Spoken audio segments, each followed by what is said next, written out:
Hare Krishna, Jai Srila Prabhupada ki. Hari Bol. Can you hear me? Yes, Maharaj. Hari Bol. Hare Krishna, Maharaj.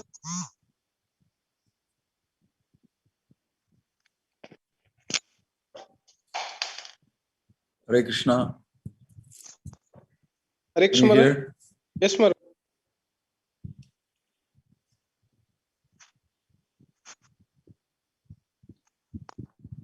Can you hear me? Yes, Maharaj. I can't hear your voice.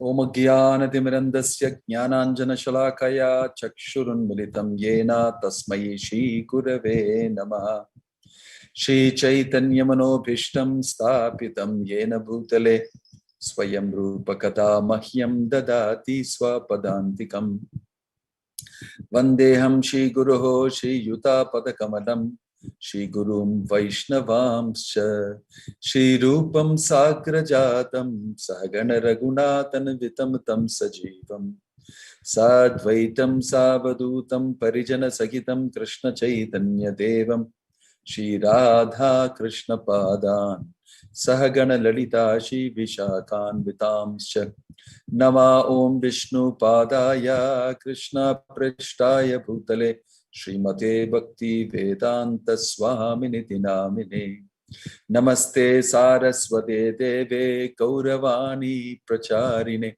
Nirvishesha Shunyapati Paschatya Deshatarine Jaya Sri Krishna Chaitanya Prabhu Nityananda Shri Advaita Gadadhara Shiva Sadi Gaura Bhakta Vrinda Hare Krishna Krishna Krishna Hare Hare Hare Rama Rama Rama Hare Hare. I have been asked to speak to you today from Canto 3, Chapter 27, Text 1. Shri Bhagavanuvacha, for those who want to follow, Canto 3, Chapter 27, Text 1.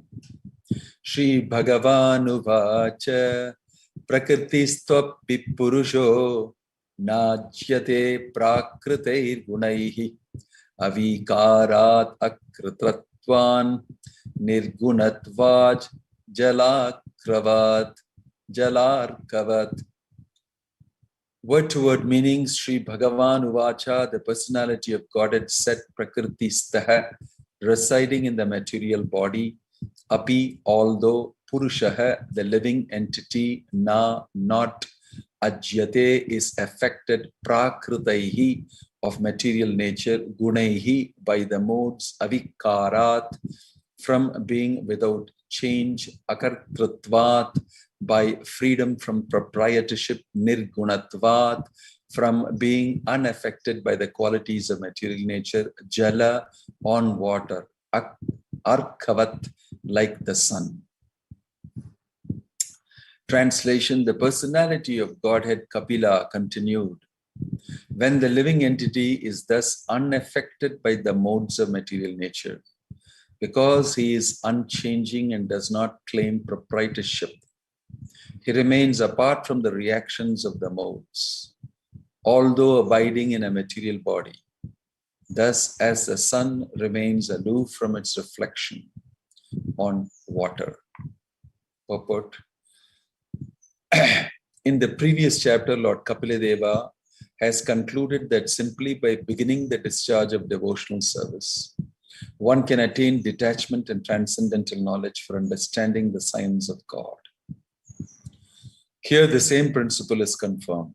A person who is detached from the modes of material nature remains just like the sun reflected on water.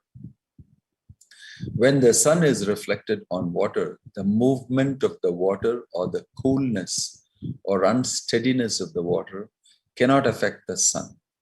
Similarly, Vasudeve Bhagavati Bhakti Yoga Prayojitaha. When one engages fully in the activities of devotional service, Bhakti Yoga, he becomes just like the sun reflected on water. Although a devotee appears to be in the material world, actually he is in the transcendental world. As the reflection of the sun appears to be on the water, but is many millions of miles away from the water. So one engaged in the Bhakti Yoga process is nirguna, or unaffected by the qualities of material nature. Avikara means without change. It is confirmed in Bhagavad Gita that each and every living entity is part and parcel of the Supreme Lord. And thus his eternal position is to cooperate or to dovetail his energy with the Supreme Lord. That is his unchanging position. As soon as he employs his energy and activities for sense gratification, this change of position is called vikara. Similarly, even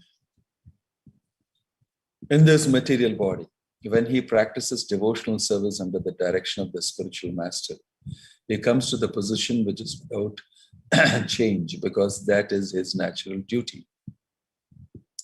As stated in the Srimad Bhagavatam, liberation means reinstatement in one's original position. The original position is one of rendering service to the Lord, Bhakti Yogena Bhaktya.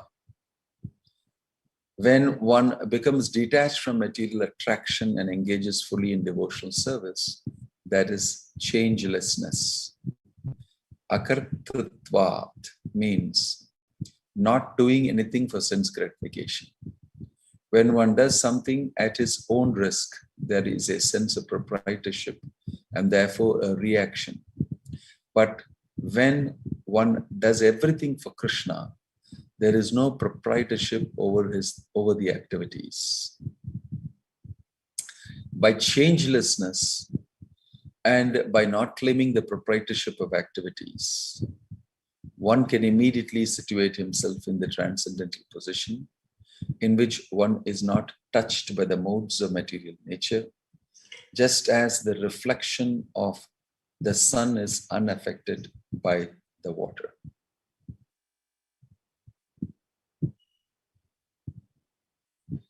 Om Jnana Timirandasya Jnananjana Shalakaya Chakshurum Militam Yena Tasmai Shri Gurave Namaha. So, in this very interesting purport, Prabhupada is bringing forth a nice understanding in terms of material nature and what stakes we have in the material nature. Prabhupada is repeatedly mentioning that the living entity, soul, is in an awkward situation. He thinks he's enjoying, and actually he goes through quite a lot of problems. But illusion makes him feel it is okay, it is okay, it is okay.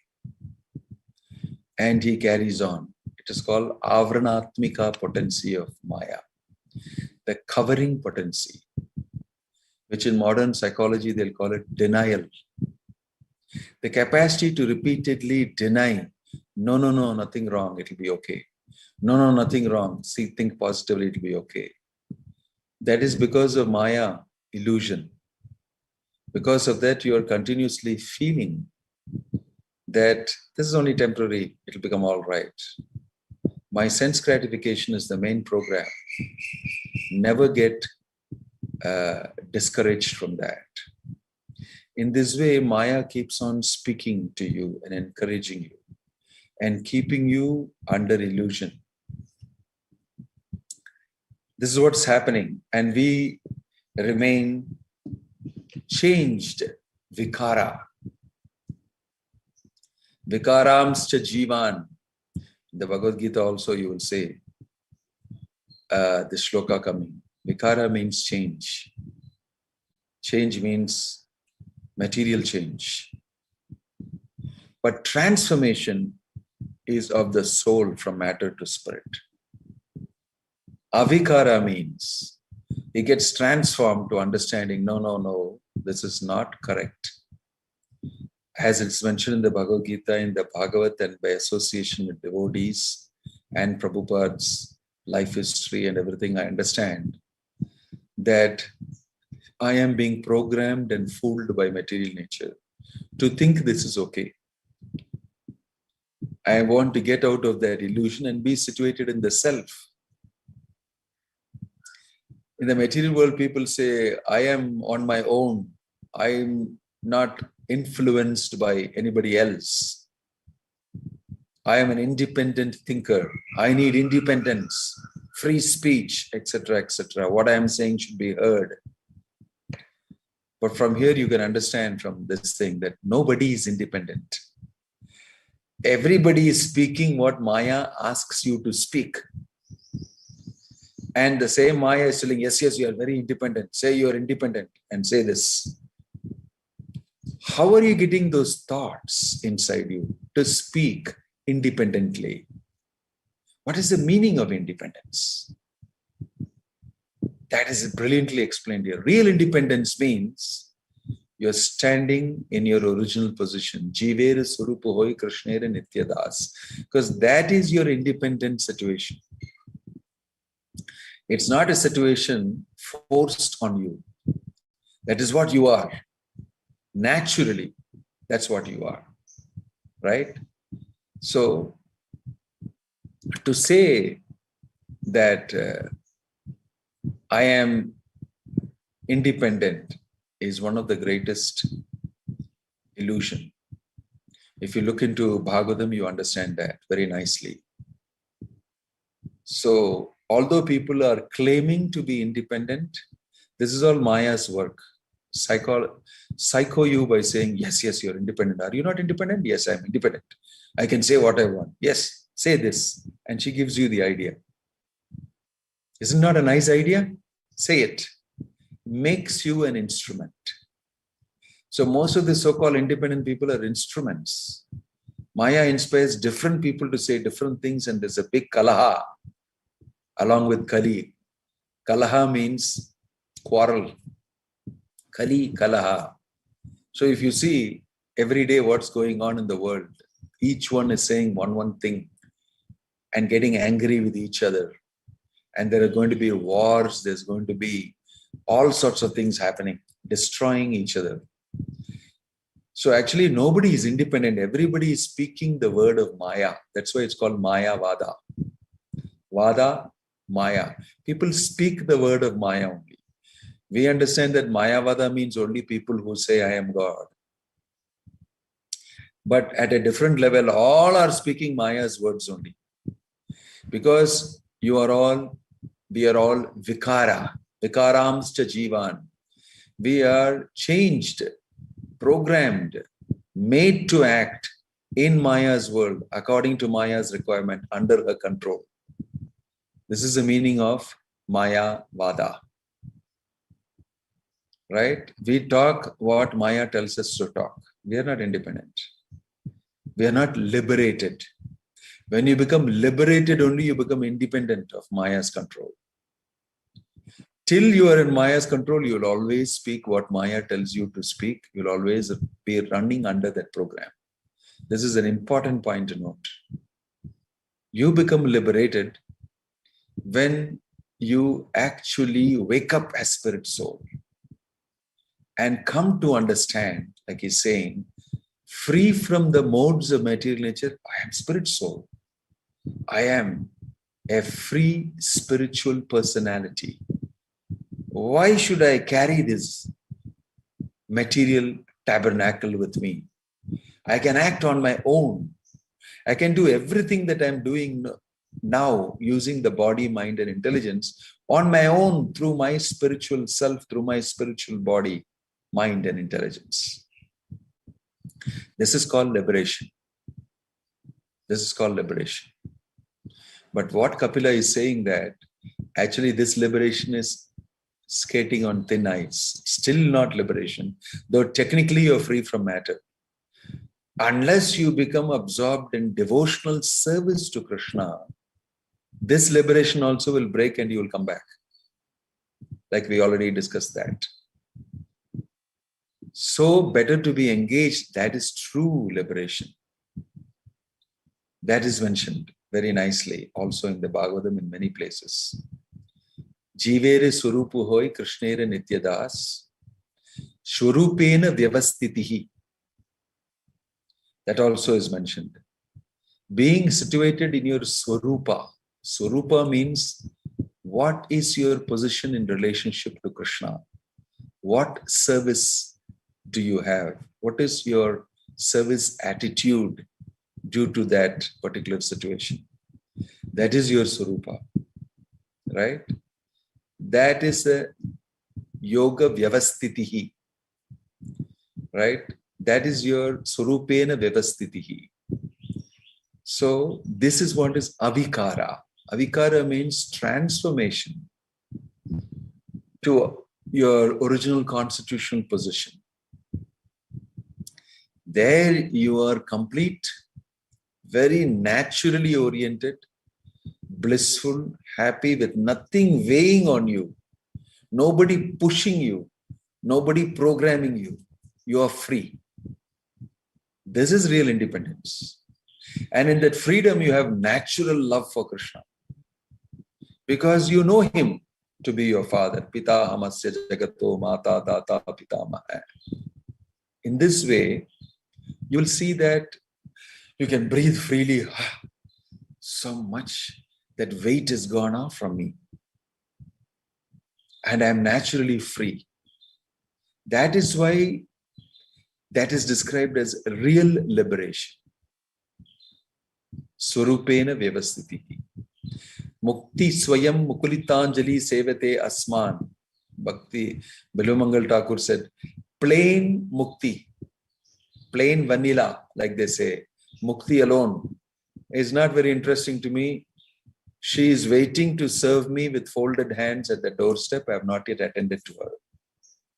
Because I am absorbed in serving the Supreme Personality of Godhead. I have no time to even think that I am in mukti. Because I am in bhakti. That rasa, that feeling is so enthralling. I am very busy, occupied fully. So, vikara, change, avikara, due to transformation to your original constitutional position. Getting free from the modes alone is not enough. Getting free from the modes alone gives you freedom and liberation and independence from matter. That is real independent status. So most people in this world, although they speak that I'm independent, are never independent. This is a great illusion of Maya.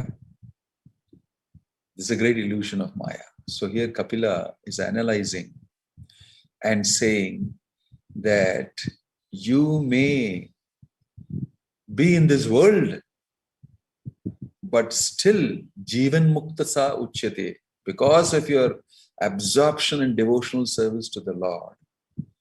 You can be here, like I mentioned earlier, you can be in the world, but not of the world. In the world, but not of the world. Why? Because Krishna consciousness is very absorbing. Service to Krishna is not something ordinary. It can really attract the soul. Because Krishna is involved and he is the most attractive personality, highly attractive for the spirit soul. So you can see what is mentioned here, and you can see instances of this in history of people inside this material world, from where they are frustrated, they have intelligence, they have examined in the knowledge of the Bhagavad Gita, the Bhagavatam, and they understand their awkward position, and they engage in devotional service. And the result is that they can see Krishna's involvement very much. By seeing Krishna's involvement very much, they are encouraged more and more to render service to him.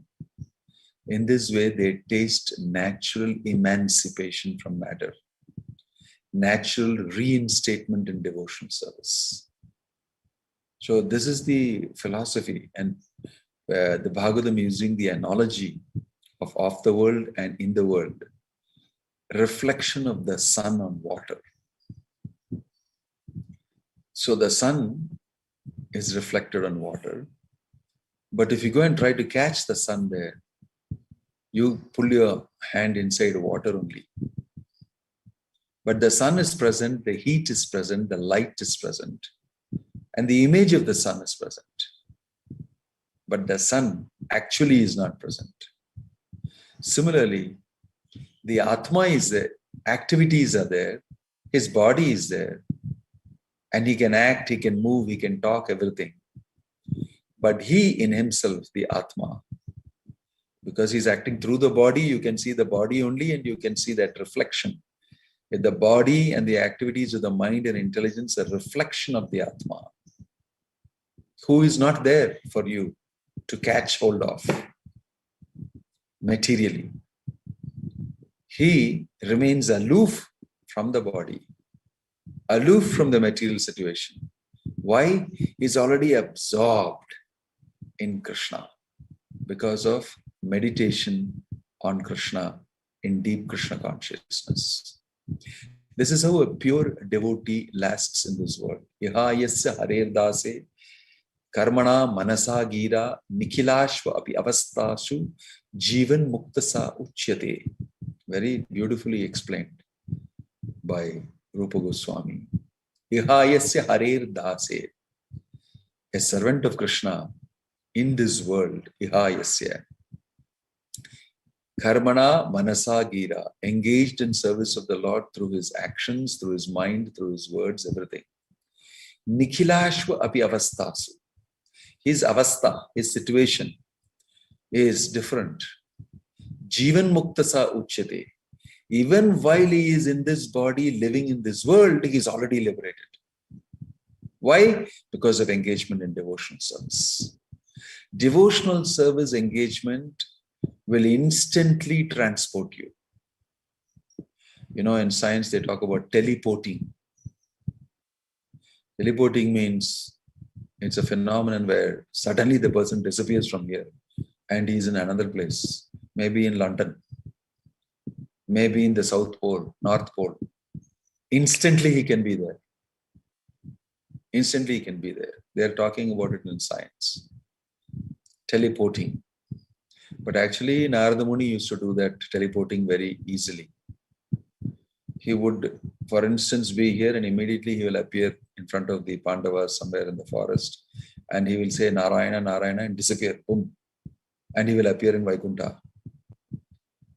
He is capable of traveling so fast and porting himself.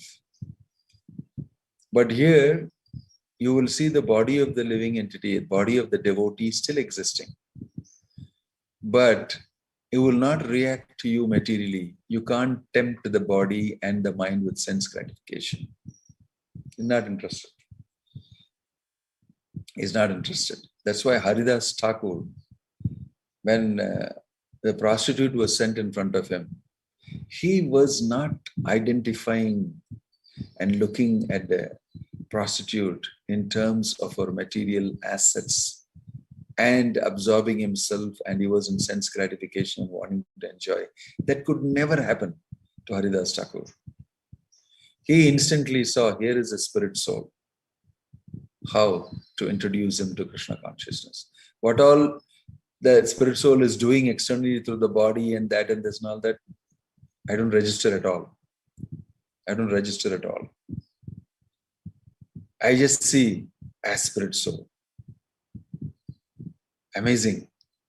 And then he kept seeing, kept chanting, and then influenced that spirit soul to take up Krishna consciousness. Totally modes don't work on him at all. No matter, no material energy operating. He is able to directly, beyond what that lady is doing, penetrate her and touch her spiritually. Actually, Haridas Thakur touched her, spiritually touched her, never materially. He associated with that lady, not materially, spiritually. And because of that, she got influenced to become a devotee. Otherwise, how is it possible? So that is what he told her, I will surely satisfy you. Let me just finish my japa and I will definitely satisfy you. And truly he satisfied her. Jivere Surup Hoi Krishnere Nityadas.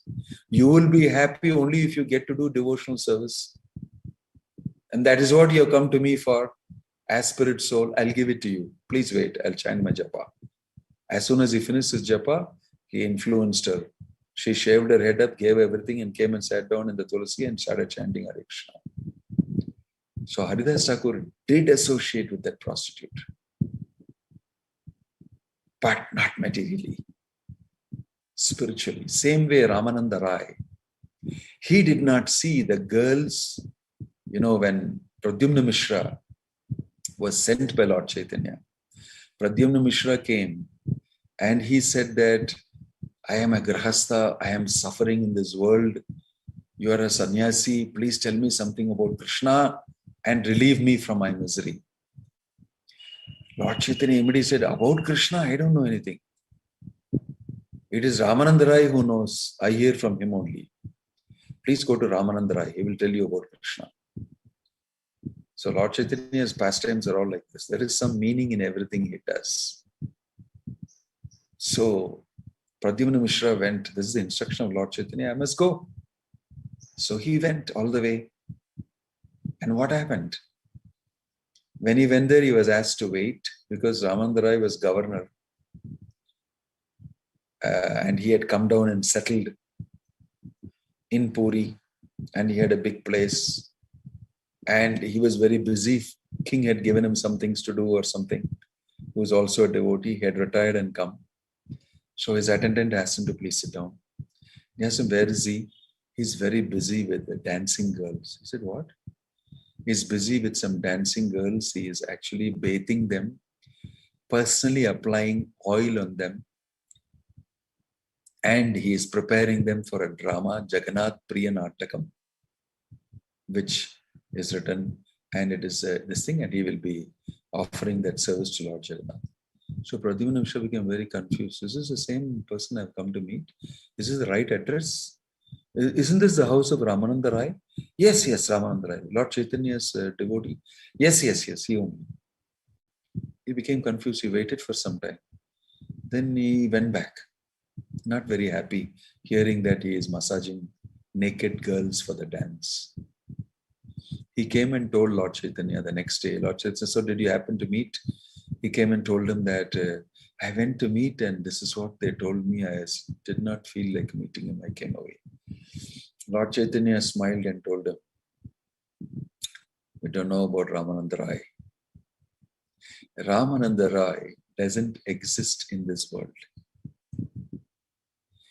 He can do this. I cannot do it. If I see a wooden doll of a female, my mind will get disturbed, Lord Chaitanya said. But Ramananda Rai is so absorbed in his service to Krishna. His love for Krishna is so great that he applies oil on the naked body of these girls, personally, touching their private parts. But his mind is not at all disturbed. Not at all disturbed. Because his love for Krishna is so great and his absorption in Krishna consciousness is so great. And these girls know that. That's why they are allowing themselves with Ramananda Rai. So imagine what an amazing thing this is. The girls are feeling perfectly comfortable with Ramananda Rai. They don't feel in any way contaminated. And then he trains them in dance. He said, move your eyes like this, show your mudra like this. He shows the dance and he asks them to do it. And all the time is absorbed in Krishna. This is matter. I'm using it in the service of the Lord. That's all Ramananda Rai needs to know. He's not at all attracted to that. This is the meaning of Ihayasya Harir Dase Karmana Manasa Gira Nikilashvapi Avastasu Jivan Muktasa Uchyate. He is liberated. Definitely. Yes or no? Yes. Who can do this? Who can do this? So these are instances of people who are in the world, but not at all of the world. And this is happening because of devotional service. It doesn't happen because of Gyan. It doesn't happen because of karma. It doesn't happen because of yoga. It happens only because of bhakti. And that too, very absorbed bhakti. Very absorbed bhakti. So don't think it is only theoretical, these things. There are devotees like this in history. Bhaktivedanta Swami Prabhupada also.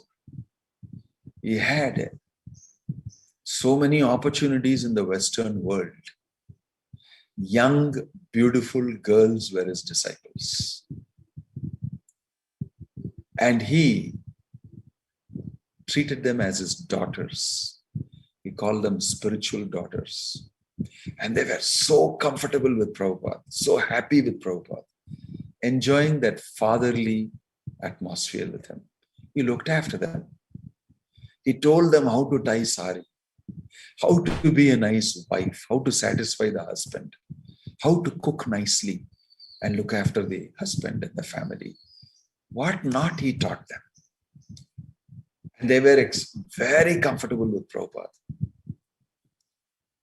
Right? So what is material nature? And when we have a stake in material nature, how we get affected? Whenever we get affected, we know that I'm not pure. I have an investment in material nature. I have desire. That much we can know. That much we can know. And in this world, it is very rare to find somebody who's completely free from the desire to enjoy. We are seeing right from Brahma and everybody onwards, the stories in the Bhagavatam. But a pure devotee is very rare who is in the situation that Kapila is talking about. This is amazing. See, so Kapila is explaining in theory and in great detail. And in practice, we can see in the material world, there are people like this in history. Like Ramananda Rai, Haridas Thakur, who were very different from Vishwamitra Muni, a great yogi who was doing Ghora Tapasya, working very hard to become powerful materially. And very easily he can be knocked down. Indra knows that I know where he is situated. I can easily knock him down. Menaka.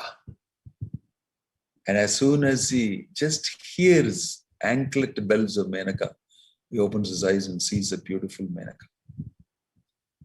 That's it. His meditation breaks. Everything breaks. He has a daughter, Shakuntala, from Menaka. And then he jumps back after some, so what has happened? Jumps back. Look at Shaubhari Muni, similarly. Went to meditate under the waters. Great austerity, not in air, under the water. He is meditating and he sees two fishes copulating. And then his whole mind gets disturbed and he's aroused with sexual desire. And he comes out in all weeds and mangles. But his desire is to enjoy. And he goes to the daughters of King Mandata.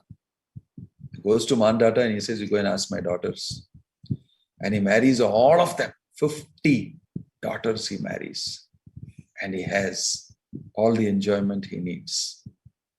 Look, compare this to Haridas Thakur and Ramananda Rai, these two personalities.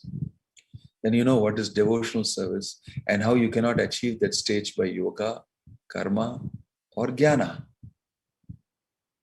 So these lessons we can hear. What to speak of us today? While we are hearing Bhagavatam class, ting, one sound comes, we have to pick up the phone. What messages come? This is our situation. We're disturbed so easily. So easily. And we can't control ourselves from looking and browsing into that and see what's happened there, what's happened here. And we justify it. We can instantly get ourselves out of devotional service and justify it saying that the phone rang, I picked up a call. This will not happen to Ramananda Rai. Phone rang, let it keep ringing. I am absorbed in Krishna. I am absorbed in Krishna. Let the whole world say what they want to say about me. I have no stake in the matter. I don't want any position in this world. If they misunderstand me, what can I do? If they speak ill of me, what can I do? It doesn't affect me. Why? I'm so absorbed.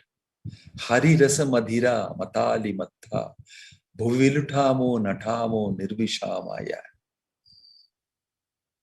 parivadatu jano yata tatava.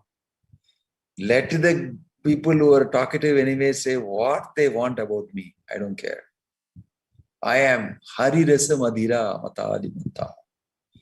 Hari Rasa has completely absorbed me.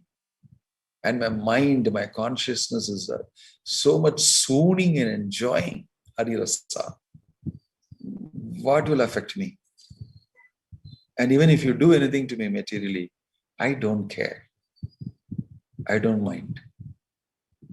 You can't provoke me materially at all. Why? I'm absorbed in Krishna. This is the status of a devotee, right? And this opportunity is given to us.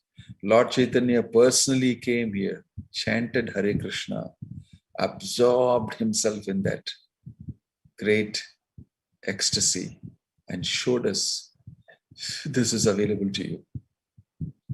Please take it. I am giving this great gift to you. You don't have to go through many things. Accept this. See, Kapila Muni's statement to his mother is very deep and so interesting for us that if we study material nature using Kapila Muni's instructions and we carefully analyze where we are, what we are doing, why we are doing what we are doing, we can understand. We can understand we're just victims of the pushings of material nature and the three modes. Karanam gunasangasya sadasad yoni janmashu. The reason is association with the modes of material nature, that you perpetuate your material life. Because you are not who you are supposed to be. You are a robot. You don't need to think about artificial intelligence and everything. You are one. You are one artificial person. You are not the original first person. You are thinking you are independent. You are thinking you are liberated. Vimukta maninaha. All in the thinking only. It's all virtual. Nothing is real. Nothing is real. We are thinking we are talking now virtually through a virtual platform. No, even each one of us is virtually situated in our own understanding about our ID.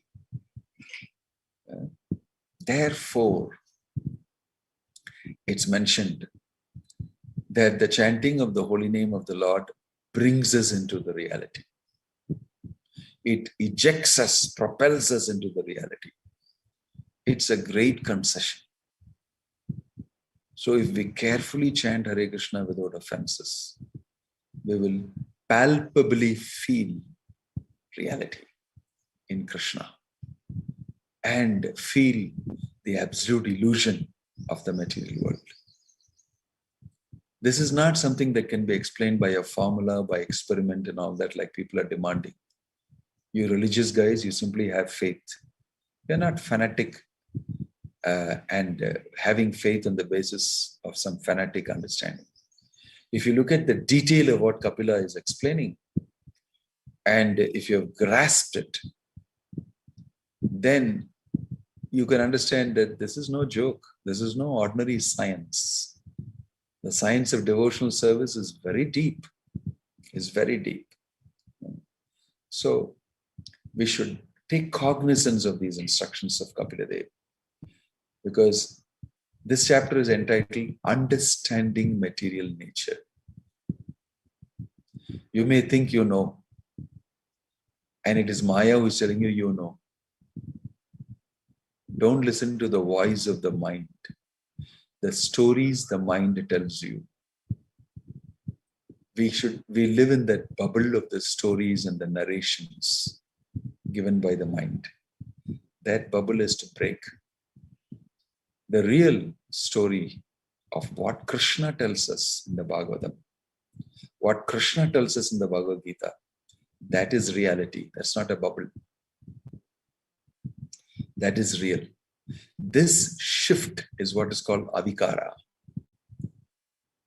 It takes quite some time because we are very attached to matter and to the comfort zone that prevails in that area.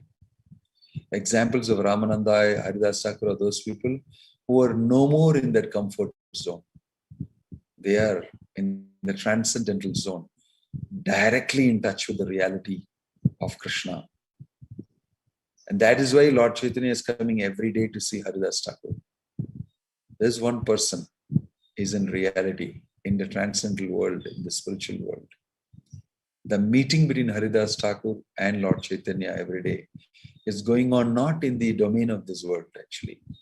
Though we are able to think about it, it's written and people saw it. That meeting is going on in a different world. Some kono bhagyavan dekhe pare nai. Some fortunate people were able to see it and understand it that way. For all of us, it is just a material place that we can go to and we can try to bring our memory back and meditate. By the force and purity of our meditation on Lord Chaitanya, gradually this illusion will break. So we'll take these lessons back home today and seriously think about our reality, where we are. Pinch yourself and see, is this real? Is this real? What is real? What is freedom? We examine that today in the shloka. Om Tat Sat, Srila Prabhupada Ki Jai. Any question or comment?